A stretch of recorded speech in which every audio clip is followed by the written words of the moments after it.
Before developing an advertising campaign, a company needs to know how many people it perceives it's going to reach, how the people perceive their products, how they view maybe the competition, or what brand or what company image would be, say, the most credible. And particularly Burger King is mostly concerned with their competitor McDonald's, so they have their work cut out for themselves. But to get this information, they need to have done some research. So this video is going to discuss the methodologies in order to do so in the advertising world.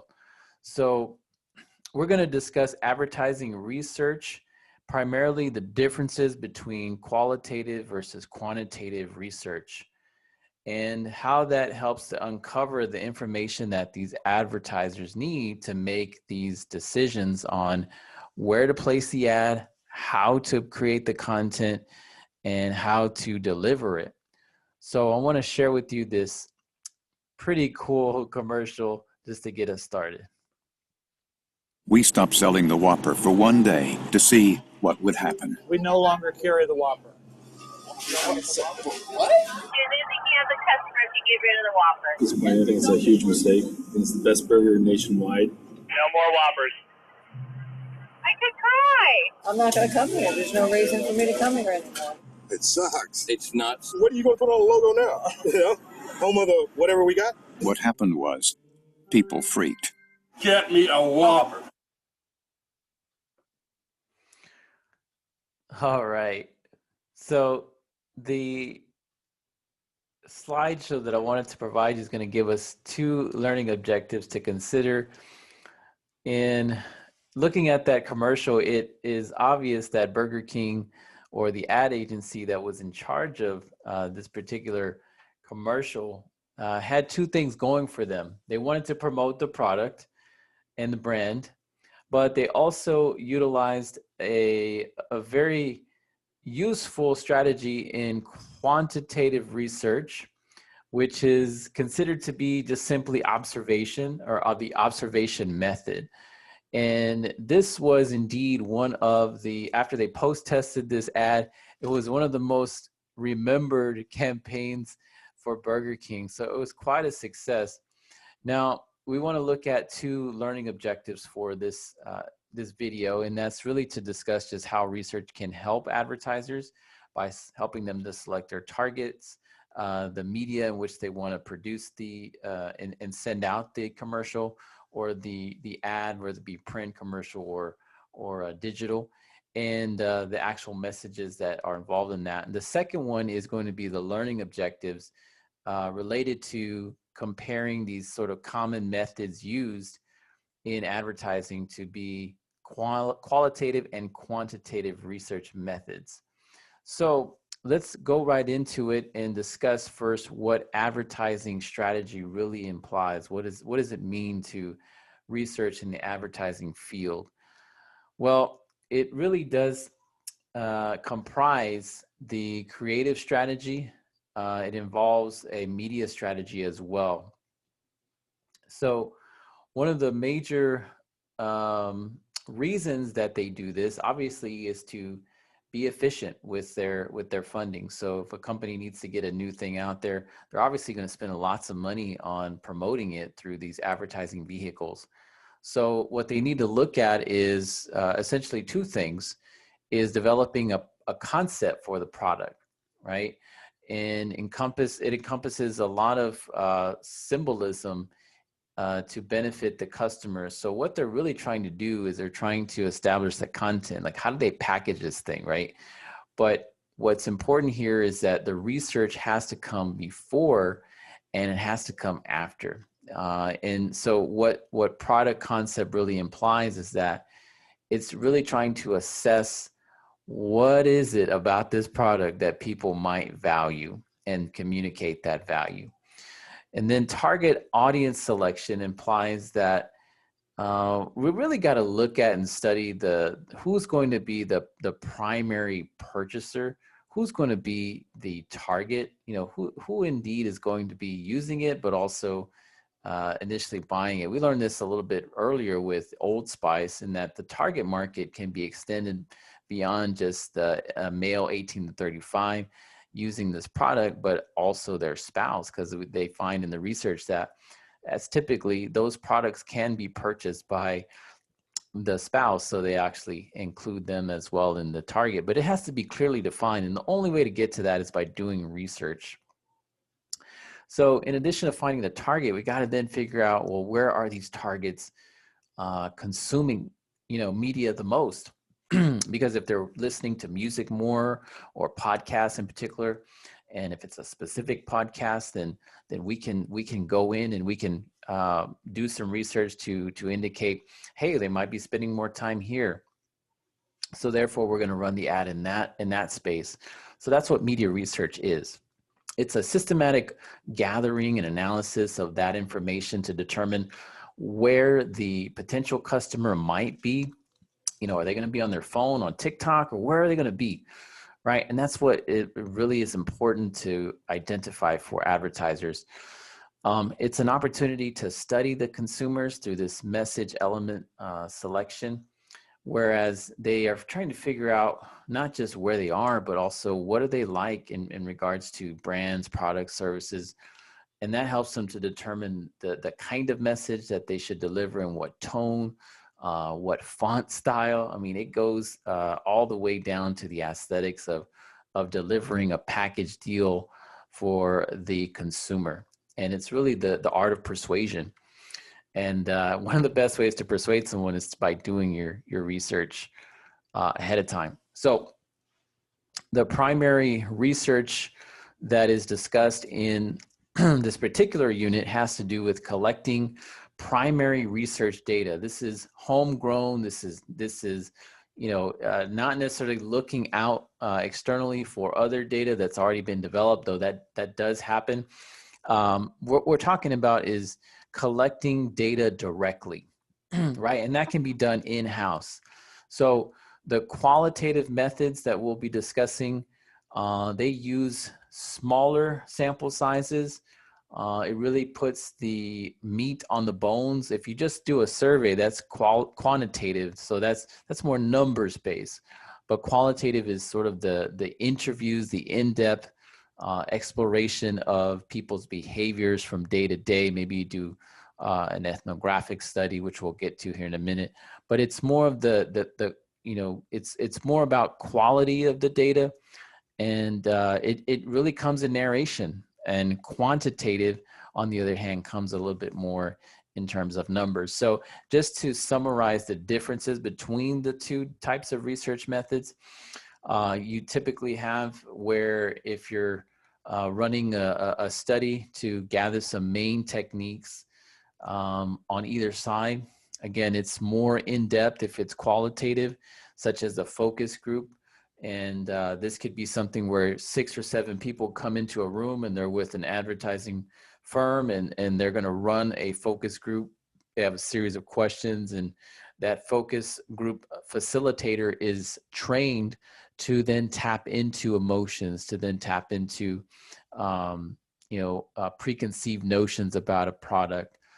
They ask very open-ended questions in those kinds of settings.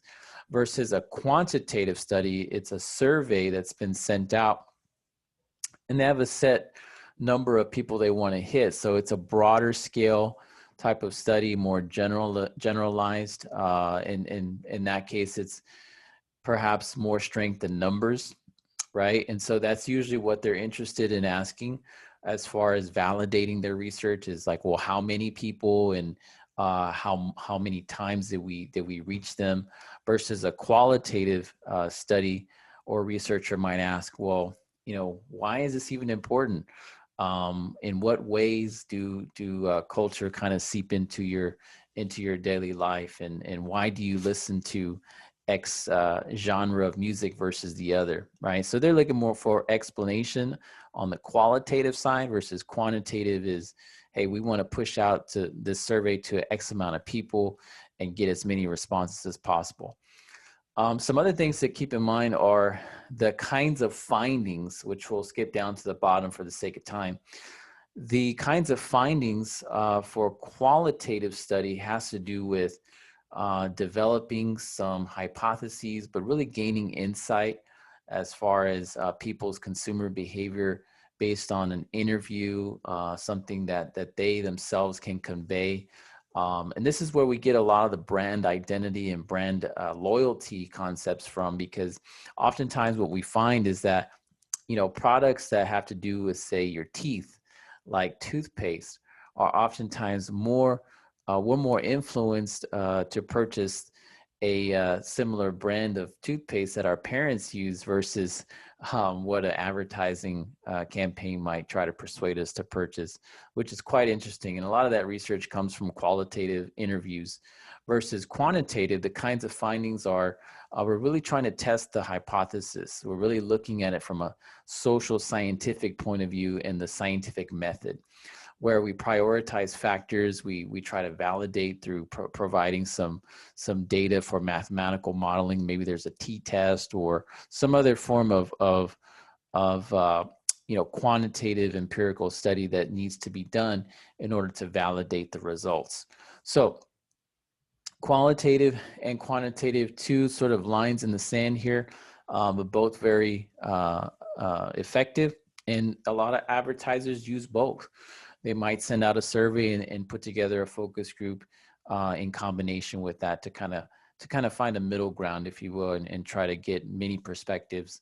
So just for summarization, what you have here is some basic methods of qualitative research. Again, it's projective techniques, asking more indirect questions to consumers, trying to figure out how they feel about a product, the attitudes, opinions, maybe even motives as to what they, why they're purchasing something. And also looking at more intensive techniques of how to get to this information, like in-depth interviews. And these are discussed in the unit that talk about planned but loosely structured questions, and kind of give people more leeway to be themselves when they sit down with these agencies and these research companies, to be able to try to get to some groundwork and understanding. The focus groups, again, this is kind of more smaller group where they discuss products or markets, and they throw out some questions to try to get people's ideas of where they think the next trend is going to be, for example. Ethnographic research is also really cool because it implies that you're going to embed yourself as the researcher, right? If you embed yourself into a community, for example, and you study how they live, you can really learn a lot of things about that, and that can be directly applied back to an advertising campaign. The basic methods in quantitative have to do with monitoring people's actions, typically performed maybe in a larger group. Independent marketing companies oftentimes do this as well. The universal barcoding system, where they track number of sales for a product, and if it was placed in a certain part of the store, that's also very useful. We can see that a lot in the grocery store chains, and the businesses that do that in terms of, hey, if you're going to want to put your product at the front of the store, it's going to cost you X amount of shelving dollars because we have data and research to show that it's more effective. That's quantitative, and that's really where that drives home that idea that if you are running a business of sorts, this is where you put certain brands at the front over others, and you can make a profit off of that, even if you're in the retail business. But as an advertiser, that's important information to know, is how many units did this sell in what season, right? So then it allows for more facilitation of ads at a certain part of the year. Experimental methods as well. These are also really important. And, it involves like a test group, for example.